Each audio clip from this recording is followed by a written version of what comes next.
بڕیارەکەی ئەنجومەنی وەزیرانی عێراق بە زیادکردنی 150,000 دینار دەرماڵەی مامۆستایان شەپۆلێک نیگەرانی و گلەیی لە ناو مامۆستایانی هەرێمی کوردستان لێکەوتوتەوە.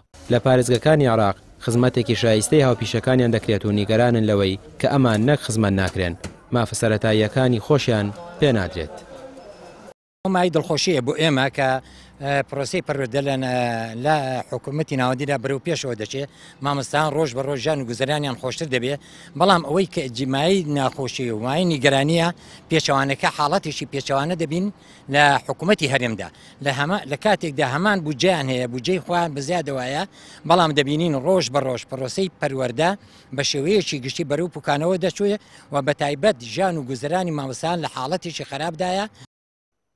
مامۆستانی هەرێم بەدەم ئازاری چاوەڕوانی موچەی 3 مانگەوە ئەم هەنگاوەی عێراق وەک بەڵگیەکی حاشا هەڵنەگر لەسەر پشتگوێخستنی خۆیان لەلایەن حکومەتی مابەسەرچووی هەرێمەوە دەبینن. گلەی سەرەکیان ئەوەیە کە لە کاتێکدا هاوپیشەکانیان لە عێراق خەڵات دەکرێن و موچەیان لە کاتی خۆیدا پێدەدرێت، ئەمان ناچارن بۆ وەرگرتنی مافێکی سەرەتایی خۆیان بەردەوام پەنا بۆ خۆپشاندان و مانگرتن بەرن.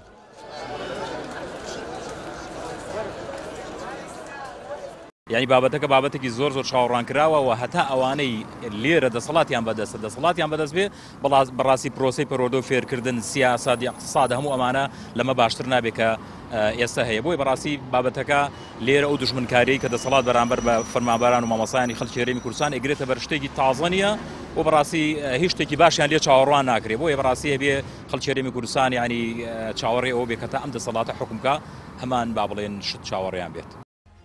لەلایەک حکومەتێک دەرماڵە زیاد دەکات و لەلایەکی دیکەش حکومەتێکی تر موچەی بنەڕەتی نادات. بەغداد ئیمتیازات زیاد دەکات و هەرێم پلە بەرزکردنەوەش بۆ مامۆستایان ناگەڕێنێتەوە. مامۆستایان دەپرسن چۆن دەکرێت بنیادنەری عەقڵی کۆمەڵگا بە گیرفانی بەتاڵ و دڵێکی پڕ لە ناومێدیەوە نەوەیەکی ڕۆژنبیر و خاوەن ئیرادا پێبگەێنێت. ڕامیار عوسمان، کەناڵی پەیام، سلێمانی.